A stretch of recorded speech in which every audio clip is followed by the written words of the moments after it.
이철환 씨의 연탄길이라고 하는 책에 아버지 우산이라고 하는 과거 달동네에 살았던 사람이 어른이 되어 회상하는 내용이 기록되어 있습니다.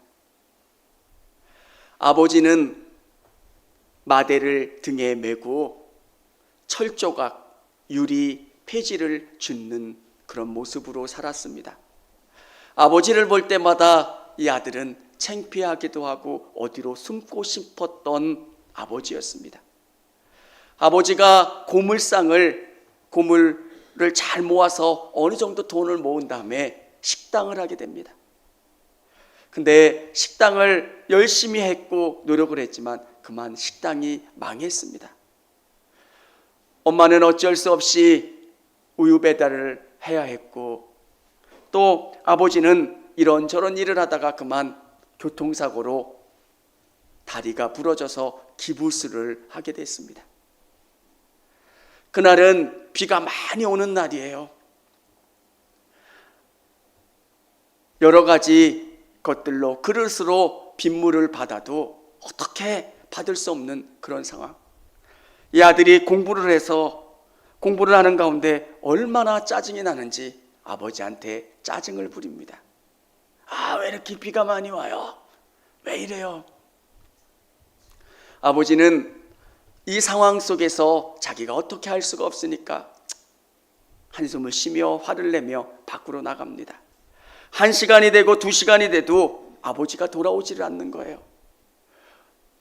배달을 마치고 돌아온 엄마와 함께 아버지를 아무리 찾아도 아버지가 안 계신 거예요. 아버지 어디 가셨을까? 아버지 어디 가셨을까?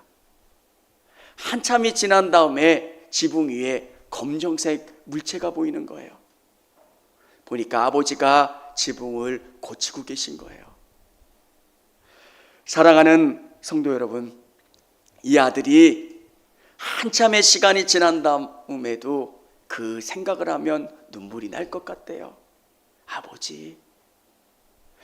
사랑하는 성도 여러분, 여러분의 마음 가운데 아버지 하면 찡한 부분, 여러분을 위해서 애쓰셨던 그 아버지에 대한 추억. 오늘 성경은 하늘에 계신 우리 하나님 아버지의 마음을 드러내고 있어요. 우리를 얼마나 사랑하시는지, 우리에게 얼마나 많은 관심을 갖고 우리 인생을 관찰하시고 선하게 이끌어 가시는 하나님 아버지의 마음. 누가복음은 여러 가지 이런 것들에 대한 찾는 마음이 기록되어 있습니다.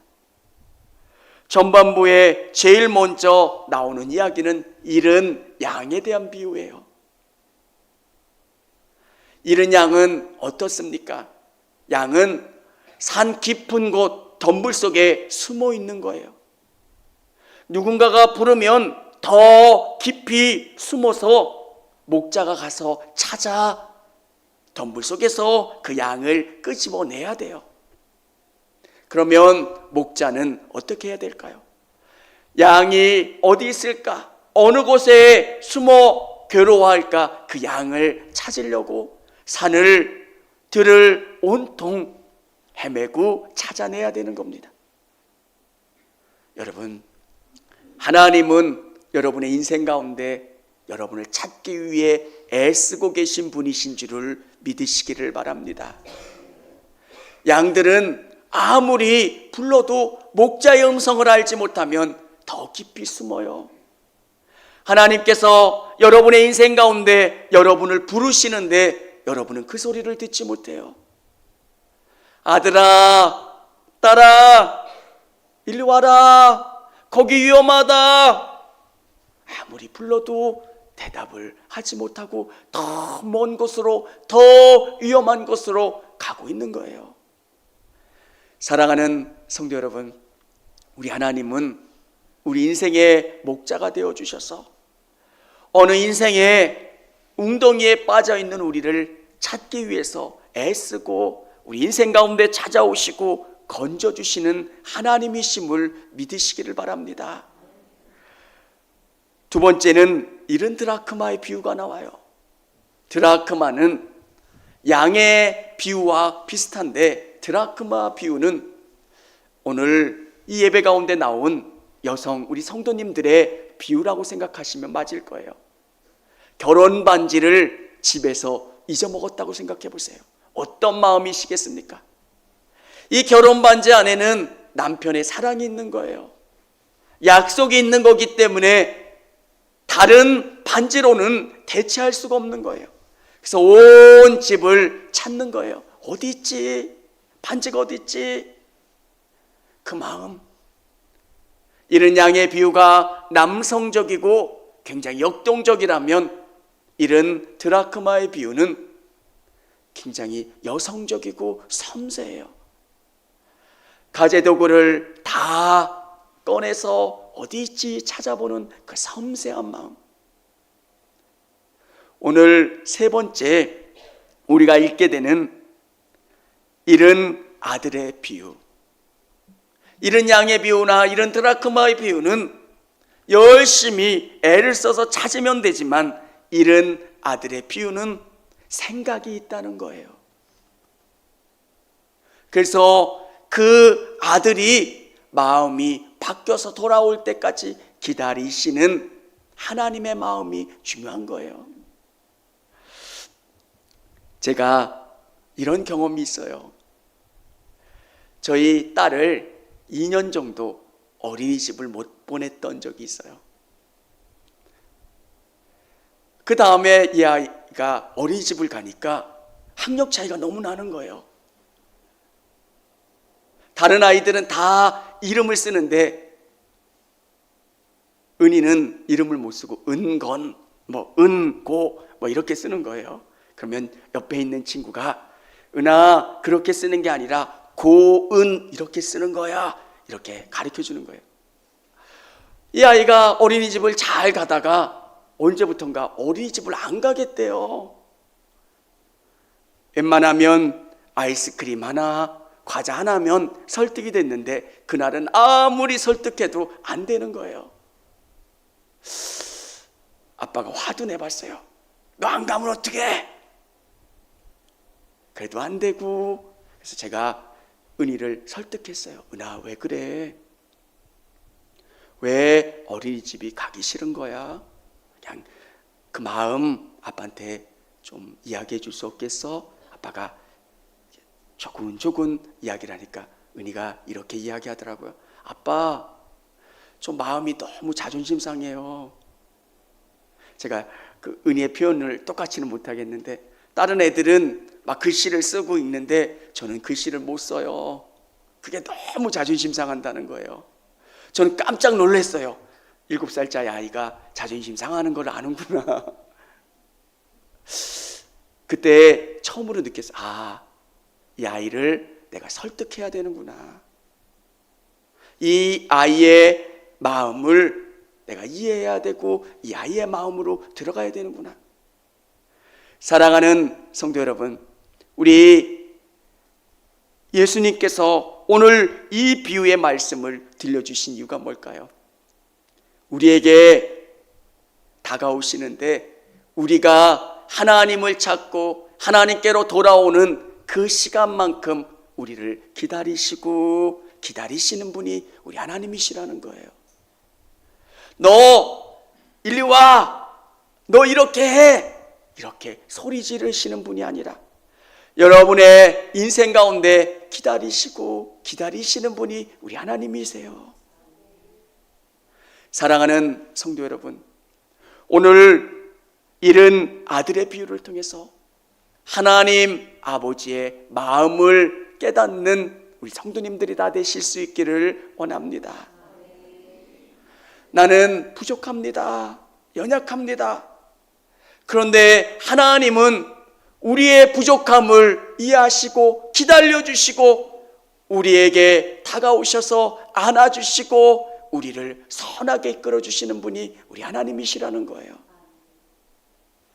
하나님은 우리에게 어떤 마음으로 우리를 바라보고 계신가?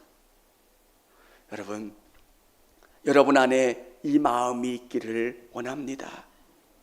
부모가 되면 아이의 똥이 더럽지 않아요. 참 신기해요. 아마 다른 사람의 똥을 보면서 그렇게는 못할 거예요. 근데 부모가 되면 그것도 이뻐요. 토해낸 것도 이쁘고요. 옷에 더러운 것을 묻혀도 이뻐요. 어떨 때는 냄새도 맡아봐요. 왜? 부모예요. 부모의 마음을 이해하는 것. 예수님은 나를 어떻게 보실까? 그 부모의 마음을 이해하면 예수님의 사랑이 깊이 이해가 된다는 거예요. 사랑하는 성도 여러분, 은혜를 경험하기 위해서는 하나님의 마음을 이해하는 게 너무 중요해요. 하나님은 나를 어떻게 보실까? 혼내키고 너 예배 안 드리니까 뭐하니까 이렇게 소리 지르시는 하나님이 아니라 여러분의 인생 가운데 깊이 기다리시는, 오늘 둘째 아들이 등장을 합니다. 중동 문화 가운데 아버지 제 몫을 주세요 이렇게 이야기하는 것은 아버지가 필요 없다는 거예요. 아버지 이제 제 인생에서 나가주세요. 이건 있을 수 없는 일이에요. 근데 아버지는 이 모욕을 참아내세요. 그리고 사랑으로 아들의 요구를 들어주세요. 여러분, 어떨 때는 저를 볼 때도 아들이 버릇 없으면 화가 날 때도 있어요. 아니, 이놈이 아이가 조금 버릇 없게 해도 막 저는, 그러면 아내가 그래요. 아유, 애랑 싸워요. 왜? 저는 그거밖에 안 되는 사람인데 우리 예수님은 어떠세요? 정말 모욕적인 아들의 요구를 다 들어주세요. 왜? 들어주어야 아들이 다시 돌아올 수 있기 때문에. 아들과 좋은 관계로 헤어져야 아들이 떠났다가 어떻게 될지를 알지만 다시 돌아올 것을 알고 기다리시는 아버지 하나님의 마음이 있다는 거예요. 여러분, 깊은 믿음의 세계를 경험하려면 아버지의 마음을 이해해야 돼요. 나를 어떻게 바라보고 계시는가? 매일매일 실수해요. 오늘 둘째 아들 같이 매일매일 아버지 하나님의 마음을 아프게 하지만 우리 하나님께서는 우리를 기다려주시고 인내하시고 바라보시는 하나님의 마음이 있다는 거예요. 하나님께서 인간에게 에덴 동산을 만들어 놓으셨어요. 너무너무 좋은 동산이에요. 부족함이 없는 그 동산. 근데 인간은 어떤 마음을 가져요? 그 동산에서 떠나고 싶은 거예요. 하나님의 간섭에서 떠나고 싶은 것. 오늘 이 둘째 아들이 아버지의 품을 떠나고 싶은 이유는 아버지 없으면 더 행복할 거라는 생각을 하는 거예요. 아버지 없이 살면 더 잘 살 수 있을 것 같고, 내가 성공할 수 있을 것 같고, 내가 더 멋져질 것 같다는 것. 사랑하는 성도 여러분, 제된 인간의 모습이 여기 있어요. 하나님 떠나면 더 잘 될 것 같다라는 생각. 근데 하나님 떠나면 우리는 안 되는 인생이에요. 성경은 우리에게 분명히 말씀해 주고 있는 게 있어요. 에덴을 떠난 인생이 어떻게 됐습니까? 하나님을 떠나면 인간은 도덕적으로 무너져요. 그리고 하나님을 떠나면 인간은 교만해지고요, 결국 실패하게 된다는 거예요. 그래서 이 아들이, 내가 아버지 떠나서 잘 성공해서 내가 돌아와야지, 이런 마음을 가지고 떠났을 거예요. 근데 어떻게 됩니까? 성경은 이렇게 이야기하고 있습니다. 그 후 며칠이 안 되어 둘째 아들이 재물을 다 모아가지고 먼 나라에 가 거기서 허랑방탕하여 그 재산을 다 재산을 낭비하더니. 여러분, 아들이 떠나서 허랑방탕하게 썼다고 성경은 기록하고 있는데, 이 원어적인 의미는 구원에 합당하지 않음, 하나님에게부터 더 멀어지는 일들을 그곳에서 한 거예요. 하나님을 멀리 떠나면 자유할 것 같고 행복할 것 같고 더 멋진 성공이 기다릴 것 같은데, 이 둘째 아들에게 주어지는 삶의 모습은 어떻습니까? 다 실패하고 모든 재산을 다 탕진해 버렸다는 거예요.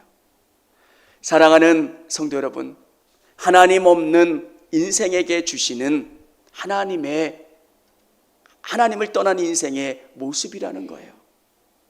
잘 될 것 같고 멋질 것 같지만 그 안에 참된 기쁨과 소망이 없다는 거예요. 사랑하는 성도 여러분, 하나님 안에 풍성함이 있음을 믿으시고 하나님을 의지할 수 있는 여러분 되시기를 바랍니다. 이 둘째 아들의 모습, 그때 비로소 이 둘째 아들이 깨달은 게 있어요. 아버지 집에 풍성함이 있다는 것. 아버지가 잔소리하는 게 그게 나에게 나쁘게 되라고 하는 게 아니었다는 거예요. 많은 분들이 예수님을 떠나서 세상 가운데 살면 잘 될 거라고 생각을 해요. 예수님이 주시는 이 굴레가 너무 불편할 때가 있어요. 뭐 하지 마라, 뭐 해라. 예수님이 간섭하시는 것 같고 힘들게 느껴질 때가 있어요. 그래서 멀리 떠나면 잘 될 거라고 생각을 해요. 여러분, 예수님 안에 있는 풍성함이 여러분의 것이에요. 예수님을 의지하고 가면 더 풍성한 삶을 누릴 수 있어요. 예수님이 주시는 것은 무거운 짐이 아니라 여러분에게 주시는 것은 참된 자유고 은혜고 풍성함이에요. 둘째 아들이 그 집에 머물렀다면 그 집에 있는 모든 것이 그 아들의 것이에요. 누리는 거예요. 감사한 거예요. 기쁜 거예요. 근데 그 아들은 그것을 알지 못했어요. 그 재산을 다 잃어본 다음에 깨닫게 됐어요. 아버지 집에 얼마나 풍성함이 많았던 것인지, 아버지의 집에 종들이 나보다 낫겠다라는 생각을 하게 된 거예요. 여러분, 믿음의 눈으로 우리 인생을 보면 하나님 안에 있는 것이 얼마나 귀한 건 줄 알아요. 하나님의 은혜를 경험하면 하나님이 주시는 위로가, 하나님이 주시는 기쁨이, 감사가 얼마나 큰지를 알아요. 여러분, 정말 여러분이 은혜로 말미암아 하나님이 주시는 복을, 은혜를 발견할 수 있는 우리 성도님들이 다 되실 수 있기를 원합니다. 이 아들이 발견하고, 맞아, 아버지 집에는 종들도 이것보다는 풍성하지를 깨닫고 아버지 집으로 돌이키려고 해요. 여러분, 우리가 깨닫게 되는 것도 은혜예요. 우리의 실패를 통해서, 우리의 어려움을 통해서 하나님을 경험하게 되는 것, 그게 은혜예요. 오늘 이 아들이 실패하지 않았더라면 아버지 집이 얼마나 좋은지를 알지 못했을 거예요. 이 아들은 실패한 마음으로 정말 아버지 집에 종으로라도 살겠노라고 생각하면서 무거운 마음으로 아버지 집을 향해 갑니다. 근데 우리 아버지는 아들이 언제 돌아올지를 알고 기다리고 계신 아버지의 모습을 보게 돼요. 여러분, 사람이 구원을 경험하고 깊은 은혜를 경험하기 위해서는 많은 시간들이 필요해요. 한 사람이 구원받고 집사가 되고 권사가 되고 또 더 큰 믿음의 직분자가 되려면 그만큼의 시간이 필요해요. 목회자들이나 교회의 지도자들이 기다려주는 것도 있지만 우리 하나님께서 깊이 우리를 바라보시고 기다려주신다는 거예요. 때로는 하나님에게 화가 났던 적도 있고요.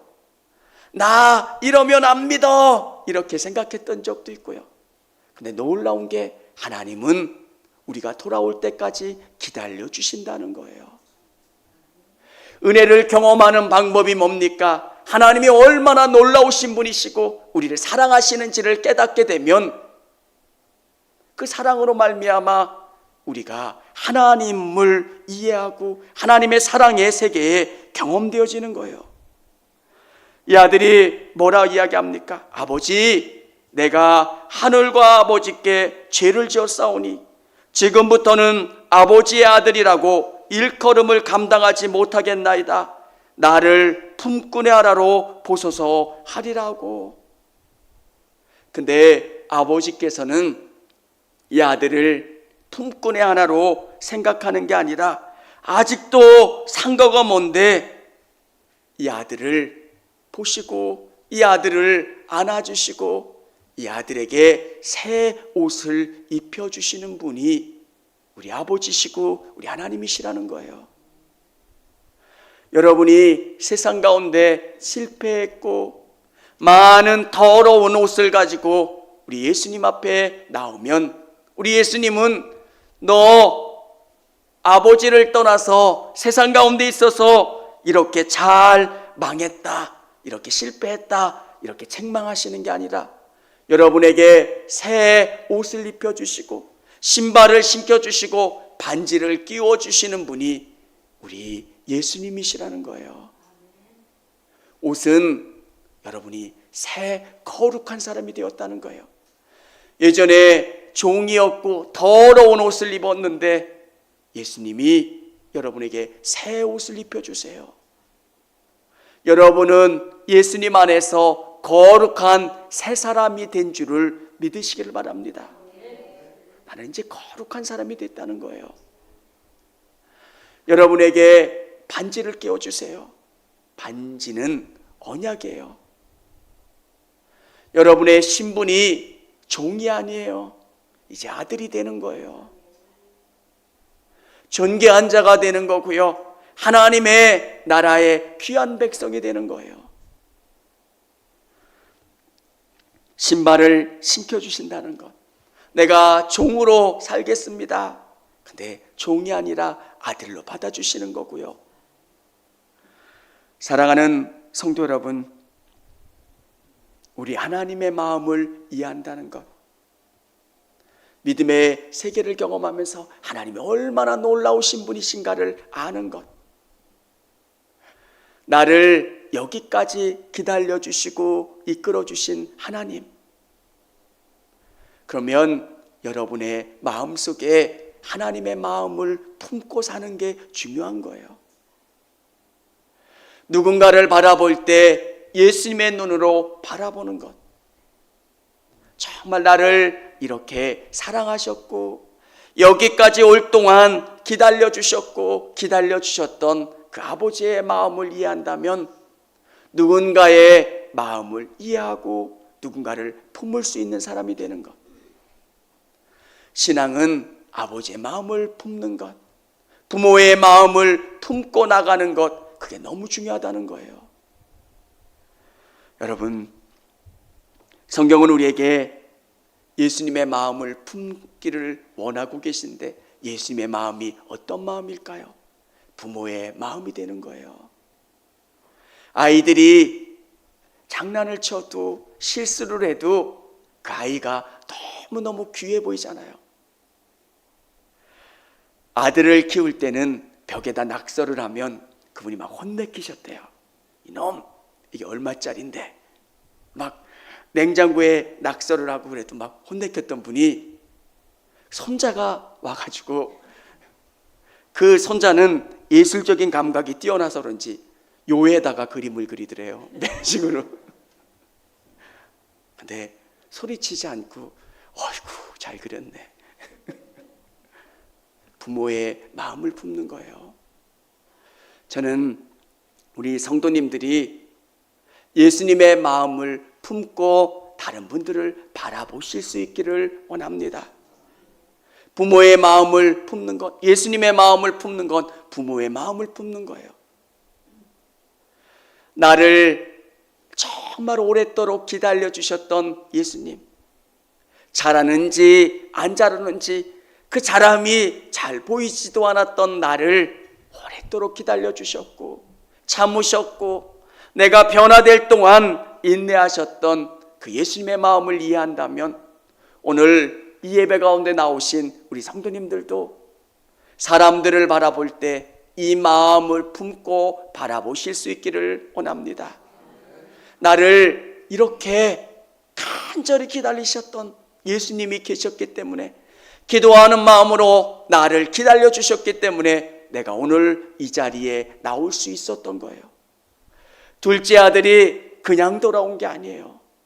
아버지의 사랑을 느꼈기 때문에, 아버지의 집은 풍성하다는 것, 아버지는 나를 받아주실 거라는 것, 아버지 안에는 사랑이 있다라고 하는 확신이 있었기 때문에 아버지의 집으로 돌아왔던 것처럼 여러분 안에 그 사랑을 확인하시고 깨달으시고 또 여러분 주위에 있는 분들에게 사랑을 증거할 수 있는 우리 성도님들이 다 되실 수 있기를 원합니다. 청주감리교회 채널의 영상 잘 보셨나요? 저희 교회 예배에 함께 참여하고 설교 및 다양한 영상을 보고 싶으시다면 화면 오른쪽을 눌러 청주감리교회 채널을 구독해 주시기 바랍니다. 주일, 수요일 새벽 예배 라이브 방송과 지난 설교 그리고 교육부서의 예배 등 다양한 소식에 빠른 알람을 받으실 수 있습니다. 청주감리교회 유튜브 채널 구독과 좋아요 기억해 주세요.